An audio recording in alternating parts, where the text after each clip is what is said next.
नमस्कार, मैं हूं अनुकुल तिवारी और आप लाइव सीरीज देख रहे थे कि हमारे साथ ऋत्विक यादव जुड़ चुके हैं और सवाल और जवाब तो आप जान ही रहे होंगे कि क्या पूछा जाएगा।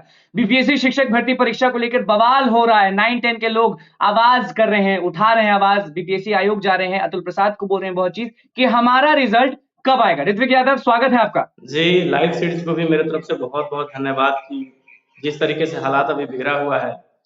आप देखे हैं कि बीपीएससी के चेयरमैन अतुल प्रसाद का जो ट्वीट आता है, वो ट्वीट सबसे ज़्यादा जी, हम सभी के बीच में एक भूकंप ला देता है। लेकिन ट्वीट उनके आने के बावजूद रिस्पॉन्स सही नहीं मिलता और आलम ये है कि आप मेरा सेविंग देख कर के अंदाज़ा लगा सकते हैं कि हम लोग की हालत जो है वो कितनी दयनीय है। लेकिन बीपीएससी के चेयरमैन जी, हो या चाहे हमारे शिक्षा विभाग के अपर सचिव जो हैं के पाठक, इन लोगों की लापरवाही बहुत ज़्यादा है और न्यूज़ पेपर में जो ये लोग प्रिंट करवा रहे हैं और इनकी बातें बिल्कुल एक जैसी नहीं, एक जैसी नहीं है बातें इनकी।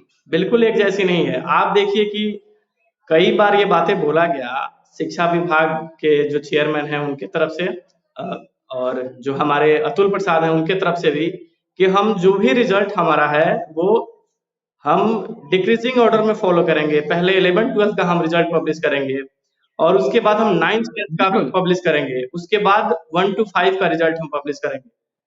और आप जानते हैं कि ये पूरी बहाली तो ये कैसे हो गया कि 1 to 5 का पहले दे दिया गया? सर देखिए क्या है, आप भी जानते हैं, दरअसल बिहार के सभी लोग जानते हैं कि ये पूरी बहाली 9th 10th बेस पे ही टिकी थी। सबका ध्यान 9th और 10th को जी, लेकर के था और जितने भी लड़के रोड पे आते हैं दरअसल वो भी 9th 10th के ही मैक्सिमम है और सरकार यहाँ पे उन्हीं जी, के रिजल्ट को छुपा दी और जिनके रिजल्ट का कोई अभी अता पता नहीं था क्योंकि सुप्रीम कोर्ट में बीएड वर्सेस बीटीसी का मामला भी चल रहा है और सरकार उनके रिजल्ट दे दी। लेकिन जिनका जीना दुश्वार हुआ है, आप मेरी भी हालत अभी देख सकते हैं अनुकूल हुँ, भाई, आप मुझसे बहुत दिन पहले भी मिले थे। हम लोगों में जो एनर्जी थी आज बिल्कुल। नहीं है। एक तरफ त्योहार है लेकिन हम लोग गम में काफ़ी डूबे आप हुए हैं। बेबाक बोलते थे, आज बहुत लग रहा है कि बहुत लो हो गए हैं। मेरा हेल्थ बहुत अभी सही नहीं है सर, क्योंकि हम लोग रात भर सोते नहीं हैं। हम लोग पर डे इंतज़ार करते हैं कि 8 बजे, 9 बजे, 10 पीएम कि अब रिज़ल्ट आ जाएगा, अब आ जाएगा। लेकिन अतुल प्रसाद खेल रहे हैं हम लोगों के साथ। उनका स्टेटमेंट बार-बार ट्वीट पे आता है कि सब्र कीजिए, सब्र कीजिए। आखिर आप अपने ही बात को कैसे हम कर सकते हैं? और बहुत सारी कंट्रोवर्सी है तो सर। सब्र टूट रहा है कि नहीं ऋत्विक जी? जी। पेशेंस बचा है कि नहीं आप लोगों में पेशेंस बचा है कि नहीं? देखिए सर, जैसे सारे कैंडिडेट हैं वैसे मैं भी एक कैंडिडेट हूँ। मेरी हालत देख के आपको लगता है कि हम लोगों में पेशेंस बचा है? बस आप खुद सोचिए। हुँ, हम लोगों में पेशेंस नहीं है, हम लोग जी रहे हैं बस। कैसे जी रहे हैं? देखिए क्या हुआ है। एक तरफ तो सुप्रीम कोर्ट का जो ऑर्डर आया कि प्राइमरी से बीएड को बाहर किया गया, तो हम बीएड वाले टूट चुके हैं। जो सच्चाई ये है, रियलिटी ये है, बीएड वाले हुँ, इस समय बस जी रहे हैं। दूसरी तरफ की जिनकी जी, रिजल्ट आने वाली थी, अभी 9th-10th का ही रिजल्ट आने वाला था, इसी को होल्ड कर दिया गया। बाकी 11th-12th जिनमें कैंडिडेट नहीं है, उनका रिजल्ट पब्लिश कर दिया गया। 1 to 5 का रिजल्ट पब्लिश कर दिया गया और जो मेन स्तंभ है, कहा जा रहा है कि 1 to 5 में बीएड वाले को भी एंट्री मिल चुकी है, जाँच का विषय सबसे बड़ा ये है। देखिए, बीएड वाले को जो एंट्री मिली है वो बाय मिस्टेक है। अब एक क्लियर है कि हुँ, जो बीएड वाले हैं उनको प्राइमरी में एंट्री नहीं मिली है। किसी कारणवश टेक्निकल फॉल्ट की जी, वजह से वो शो कर रहा है। लेकिन अभी अतुल हुँ, प्रसाद को अविलंब जैसे सुनने में आ रहा है कि आज ही वो रिजल्ट जारी करने की बात कर रहे हैं। अविलंब उनको हुँ। रिजल्ट जारी करना चाहिए। कितने लोग डिप्रेस हैं, मेरे कई सारे दोस्त हैं जो मतलब अभी हॉस्पिटल में। एक सवाल है ऋत्विक जी आपसे, एक सवाल है जी। मेरा। जी, ये नहीं हो सकता है कि आप लोग जो आवाज़ उठा रहे हैं कि एक शिक्षक अभ्यर्थी, एक सीट होना चाहिए। हो सकता है कि कुछ सुधार कर रहे होंगे इसलिए 9-10 में देरी कर रहे हैं?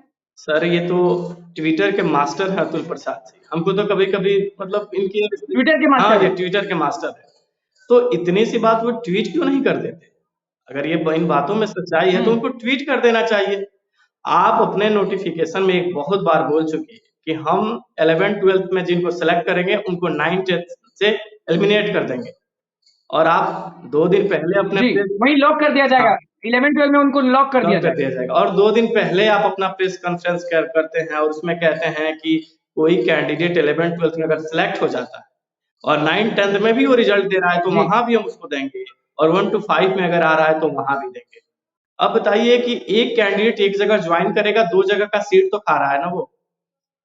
तो ये बहुत मतलब ऐसे क्या है कि रोजगार किसी को नहीं मिल रहा, ये सच्चाई है। जब फाइनल आउटकम आएगा तो पता चलेगा कि 50,000 कैंडिडेट भी सिलेक्ट नहीं हुए हैं। क्या सीटें भरेंगी? जितने सीट निकाले गए थे, क्या सीटें भर पाएंगे बिहार के लोग? क्या सीटें भर पाएंगे इसमें, इस बहाली एक में? रियलिटी में बताऊंगा तो आप भी चौंक जाइएगा, और ये ट्रू होगा। जी 25,000 से 30,000 सीटें नहीं भरेंगे। आप कहिएगा कि ये कैसा आंकड़ा है, पर ये सच्चाई है। क्योंकि देखिए प्राइमरी का खेल क्या है। अभी प्राइमरी में जो रिजल्ट आया है, आप जानते हैं कि बहुत सारे सीटेट अपियरिंग वाले कैंडिडेट थे जो पास ही नहीं है इस बार। बिल्कुल, 2-3 मार्क्स से 5 मार्क्स से रह रह गए हैं, गए। सीटेट तो में फेल हैं वो। वो जितने लोगों का सीट वो लोग खाए हैं, वो तो सीट बर्बाद होगा। दूसरी बात सर कि जी बीएड में देखिए कि बीएड में बहुत सारे ऐसे कैंडिडेट हैं जो डीएलएड भी कर चुके थे, जो डीएलएड कर चुके जी हैं, तो उनका प्राइमरी में भी रिजल्ट हो गया है। लेकिन चूंकि वो बीएड भी है तो वो 11th-12th में भी होंगे, 9th-10th में भी होंगे, वहां उनका सिलेक्शन होगा तो बिल्कुल। पीआरटी का एक सीट वो भी खा गए। जी समझ रहे हैं ना? मतलब सीट खाया जा रहा है लोगों के द्वारा। हाँ, लोगों के मतलब ये सरकार की चाल है कि अभी रिजल्ट हम 60,000 दिखा दिए, 11th-12th में हम 27,000 के समथिंग, जो डाटा है एग्जैक्ट में नहीं बता रहा हूँ, और वही 26,000 के समथिंग जो है 9th-10th में। ये सिर्फ काउंटिंग के लिए डाटा है। जब ये डाटा आउटपुट कम में आएगा तो 25,000 टीचर बिहार में नए नहीं होंगे, न्यू कैंडिडेट नहीं होंगे। मतलब आप कह रहे हैं कि रोजगार नहीं है, बस दिखावा है। ये अच्छा दिखावा नहीं है सर। तो आप जितने भी मीडिया कर्मी हैं, आप एक बार बताइए, हर कोई ये चीज जी देख रहा है सर। अभी ट्वीट पे देखिए, सोशल मीडिया के साइट पे कहीं जाके देखिए कि 40% टीचर ही ज्वाइन कर रहे हैं। उसमें नया कौन है सर? नियोजित हाँ, शिक्षक। नियोजित टीचर। तो वो भी तो फ्रेश वैकेंसी नहीं है ना, वो तो पहले से ही टीचर है। उसके बाद सीटेट अपियरिंग वाले बाहर हो रहे हैं, बीएड वाले कई जगह से बाहर हो रहे हैं। तो होगा किसका? और सबसे बड़ी बात है कि 11th-12th की 90% वैकेंसी नियोजित टीचर ले जा रहा है, क्योंकि 11 में स्टेट 11th-12th का हुआ था, उसके बाद हुआ ही नहीं है। तो जो परीक्षाएं नहीं कराए हैं उसकी वैकेंसी आप कहां से कर? तो ये सारे 11 वाले लोग हैं। तो अब 9-10 वाले क्या करेंगे? आंदोलन की बात कर रहे थे, बीपीएससी आयोग के बाहर भी जा रहे हैं और बहुत टेंशन में है, तो 9-10 वाले अभ्यर्थी क्या करेंगे? शिक्षक अभ्यर्थी। देखिए सर, 9th-10th के जो भी अभ्यर्थी हैं, उनका दुख पता नहीं सरकार क्यों नहीं समझ रही है, या अतुल प्रसाद भी नहीं समझ रहे हैं, और के पाठक तो ड्रामा कर रहे हैं। मतलब अगर कोई सबसे बड़ा ड्रामेबाज अभी हमको कोई दिखता है ना सर, तो वो के पाठक, बिहार का शिक्षा विभाग है। क्योंकि के पाठक को सब चीज दिखता है, स्कूल की बिल्डिंग, वहां की फैसिलिटी, टीचर नहीं पढ़ा रहे, सब कुछ ठीक है। लेकिन आपको इतनी सी बात पूरे फॉर्म में रहते हैं, जाते हैं, पूरे विश्वविद्यालय में जाते हैं। क्या हुआ सर? घूमने से क्या हो गया? घूमने से आप व्यवस्था सुधार दीजिएगा, कितना दिन स्कूल में जाइएगा? आपके सिस्टम सही नहीं होंगे तो आप क्या ठीक कर लीजिएगा? इनके सिस्टम ही ठीक नहीं है सर, सीधी सी बात है जी, सर। तो अतुल प्रसाद ठीक है कि नहीं आपके हिसाब से? अतुल प्रसाद सर आजाद कहाँ है सर? वो आजाद है ही कहाँ? औकात है अतुल प्रसाद को कि एक भी अपना स्टेटमेंट खुले मन से बोल दे, जब तक शिक्षा विभाग का इशारा न मिले? औकात है अतुल प्रसाद को? मैं गारंटी कह रहा हूँ, ये कैंडिडेट हूं, नहीं बोल सकते। हम देखिए, हमारी जो हालत है सर, मैं अपना सेविंग नहीं करा रहा हूं। किस लिए? क्योंकि मैं सुबह उठता हूं तो अपना व्हाट्सएप देखता हूं कि क्या पता आज रिजल्ट हो। मेरा सर ऑफलाइन जब स्टेट एग्जाम हुआ था तो 120 मार्क्स थे। मैं बस अपना उदाहरण दे रहा हूं सर, मेरे जैसे लाखों कैंडिडेट हैं ऐसे। मेरा जब ऑनलाइन स्टेट से एग्जाम हुआ था तो 114 मार्क्स है। क्या जरूरी है कि 10 बार मैं एग्जाम में बैठूं तो 10 बार मेरा मार्क्स अच्छा ही आए? नहीं। सरकार ध्यान देगी कि नहीं? नीतीश कुमार, तेजस्वी यादव आप लोगों पे ध्यान देगी कि नहीं? देखिए, ये लोग जो हालात दिख रहा है ना, सब काम देखिए, नीतीश कुमार इंडिकेट कर रहे हैं के पाठक को, और के पाठक इंडिकेट कर रहे हैं अतुल प्रसाद को। इसीलिए हम बोले कि अतुल प्रसाद आजाद नहीं है, वो उनका कोई भी स्टेटमेंट उनका तो है ही नहीं। और मुझे नहीं लगता ये लोग, देखिए आज रिजल्ट नहीं देंगे तो कब देते हैं, लेकिन बीएड के लोगों के साथ और 9th-10th के लोगों के साथ ये लोग बहुत ज्यादा जाति कर चुके हैं। और मुझे तो ये लगता है कि अगर रिजल्ट जब आएगा 9th-10th का, उसके बाद ऐसा ना हो कि कुछ लोग सुसाइड कर लें या मामला बहुत गंभीर हो जाए, क्योंकि हम लोग कैंडिडेट हैं तो व्यक्तिगत रूप से लोगों को देख रहे हैं। हालत बहुत नाजुक है, बहुत ज्यादा नाजुक है। मतलब कि जो लोग समझ नहीं पा रहे हैं उनको समझने की जरूरत है। देखिए, लोग लोग अभी क्या है सर, अभी पीआरटी का रिजल्ट दे करके लोगों के मुंह पे ताला लगा दिया गया। आप कहीं भी मीडिया जी में जाइए ना, तो लोगों को बस ये 60,000 रिजल्ट दिख रहा है, परंतु असल आंकड़ा 60,000 है कहाँ? इसमें 40% नियोजित टीचर हैं, 10% बीएड वाले हैं, और जो 68 पे कटअप आई थिंक सुने हैं पीआरटी में गया है जनरल का, इसमें जी। बिहार का तो 5% भी लड़का नहीं है, सब अदर स्टेट वाले हैं। जनरल कैटेगरी से तो आप चाहते क्या है 9-10 वाले चाहते क्या है कि रिजल्ट जल्द दे दिया जाए या क्या? अनुकूल जी देखिए, 14,000 सीट जनरल में, जनरल फीमेल का मेल का सीट था जनरल में। इस 14,000 में मैं दावा के साथ कहता हूं कि 10,000 तो बाहरी कैंडिडेट हैं। बिहार के लड़कों का जॉब रिजल्ट हुआ कहाँ है? जो आप सर्वे कीजिए, 100 सर्वे में 90 लड़की आपको कैटेगरी से पास मिलेंगे, लड़कियां, ये दावा के साथ कहता हूं। चाहते क्या है शिक्षक अभ्यर्थी, चाहते क्या है 9-10 वाले शिक्षक अभ्यर्थी चाहते क्या है?